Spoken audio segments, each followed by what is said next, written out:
안녕하십니까. 뉴스데스크 강원입니다. 어제 도내에서 636명의 코로나19 신규 확진자가 발생해 또 역대 최고치를 경신한 데 이어 오늘도 600명 넘게 확진됐습니다. 오후 6시 기준 시군별 신규 확진자를 보면 원주 157명을 비롯해 춘천 94명, 강릉 84명, 동해 60명, 속초 38명, 삼척과 고성 각각 25명 등 모두 630명입니다. 누적 확진자 수는 18,323명입니다. 도내에서도 사적 모임 6명, 식당, 카페 등의 밤 9시 영업 제한 조치가 오는 20일까지 2주 연장됩니다. 또 오는 7일부터는 먹는 치료제 처방 대상이 60세 이상에서 50대까지 확대되고 강원도에 재택 치료자용 460명분이 추가 공급될 예정입니다. 도내에서는 지난달 치료제 616명분이 배분돼 현재까지 15명에게 처방됐습니다. 대한석탄공사 광업소들은 정부 정책에 따라 단계적으로 구조 조정될 예정입니다. 그런데 정부와 탄광 노동자들이 폐광 시기와 퇴직 보상금 규모 등을 두고 갈등이 깊어지면서 총파업 가능성까지 제기되고 있습니다. 이준호 기자입니다. 정부의 잘못된 규탄한다! 강력히 규탄한다! 대한석탄공사 도계광업소 노조원 200여 명이 정부의 폐광 정책에 반발하며 시위에 나섰습니다.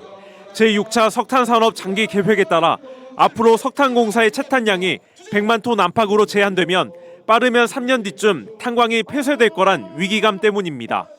대체 일자리가 제대로 마련되지 않은 채 탄광부터 문을 닫는 건 도저히 납득하기 힘들다고 주장합니다. 여기에다 지난달 산업통상자원부에서 제시한 퇴직자 보상금 삭감 정책도 받아들일 수 없다는 입장입니다. 또 중대재해처벌법 시행으로 인해 열악한 노동 환경을 개선하려면 인력 840여 명을 증원해야 한다며 총파업 가능성을 시사했습니다. 총파업 돌입 여부는 다음 주 세계광업소를 비롯한 전체 노조원 투표를 통해 결정될 예정입니다.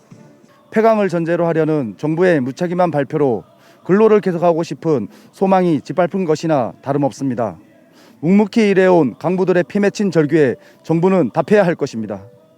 산자부는 현재로선 요구를 전혀 받아들일 수 없다는 입장입니다. 지난해 보상금 지급을 전제로 조기 폐광을 논의하는 자리에서 노조가 너무 큰 금액을 요구해 협상이 결렬되는 등 무리한 주장을 반복하고 있다고 말합니다. 석탄공사가 그 기재부에서 기능조정 기관으로 지정돼가지고요. 실질적으로 노조에서 요구하는 방안에 맞추기는 좀 어려운 현실이죠. 예. 정치권 일각에서도 노조의 주장을 모두 받아들이기 힘든 수준이라며 우려를 나타냈습니다. 노조 가입률 99% 똘똘 뭉쳐서 국민 세금 빨아먹기 위해서 진폐 노출과 위험 작업에 대한 보상적 성격을 확대 해석해가지고 모두 2억씩 다 받고 폐광 정책을 둘러싼 입장차가 극명하게 엇갈리면서 지난 2016년 석공노조의 총파업이 재현되는 게 아닌지 지역 사회의 긴장감이 고조되고 있습니다. MBC 뉴스 이준호입니다. 강원도의 수건 사업이었던 동해안 산불방지센터가 새 보금자리로 옮겼습니다. 지난 2018년부터 임시청사를 사용하다 첨단 시설을 갖춘 새 청사에 터를 잡은 건데요. 앞으로 동해안 지역에 산불이 발생하면 어떻게 대응이 달라지는 건지 이하라 기자가 취재했습니다. 강원도 양양군 화일리의 한 야산에서 불길이 치솟았습니다. 초속 15m가 넘는 강풍을 타고 사흘 밤낮 동안 계속된 산불은 천년고찰 낙산사까지 집어삼켰습니다. 1000만여 제곱미터의 산이 불에 탔고 134가구 400여 명의 주민이 집을 잃었습니다. 2005년 양양 산불 당시에는 진화 헬기를 띄우려면 5단계를 거쳐야 했습니다.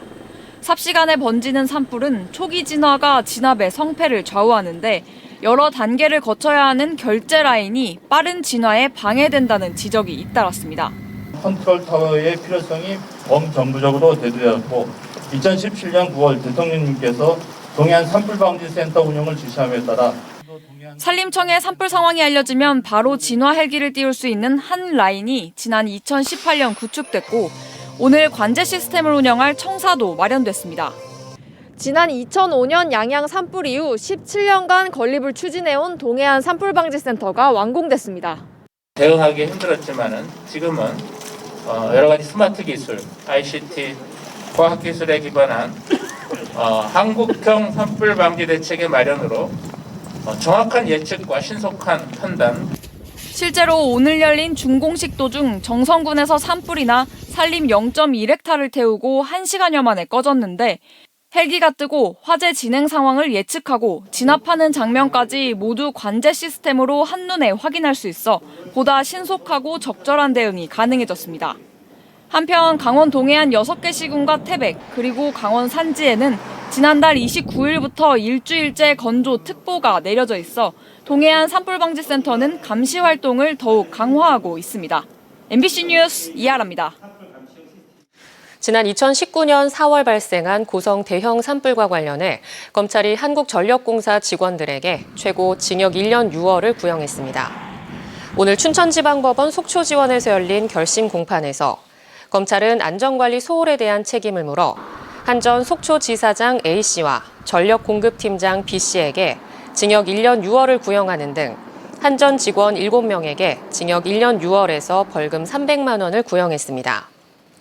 변호인 측에선 일상적인 안전관리 업무를 충실히 하다가 강풍 때문에 벌어진 어쩔 수 없는 사고였다고 주장했습니다.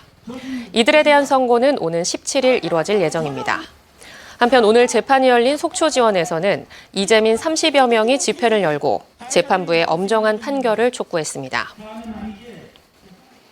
올해 강원도 공립유치원과 초등 특수교사 임용시험에 815명이 지원해 131명이 최종 합격했습니다. 강원도 교육청은 1차 필기시험과 2차 심층 면접, 수업 실현 등을 거쳐 임용시험 합격자 명단을 오늘 홈페이지를 통해 발표했습니다. 최종 합격자는 오는 17일까지 원격으로 신규 교사 임용 전 직무 연수를 받은 뒤 후보자 순위에 따라 임용됩니다. 삼척시가 인구 증가를 위해 대학생 전입 장려금을 최대 80만 원까지 늘려 지원하기로 했습니다. 삼척시는 저출산 고령사회 대응을 위한 인구정책 지원 조례를 제정해 강원대 삼척과 도계 캠퍼스 전입 대학생에게 기존에 1년간 최대 20만 원을 지급하던 전입 장려금을 4년간 최대 80만 원을 지원할 계획입니다. 이와 함께 전입 대학생에게 지원하던 기념품 가운데 관광지 무료 이용권은 영화 관람권으로 대체됐고 현역병 정기 휴가비와 학생회 자치 활동비 등은 폐지됐습니다. 강릉시가 옥천호 거리 회전교차로의 교통소통을 위해 중앙시장 주차장을 폐쇄하려던 계획을 잠정 보류했습니다.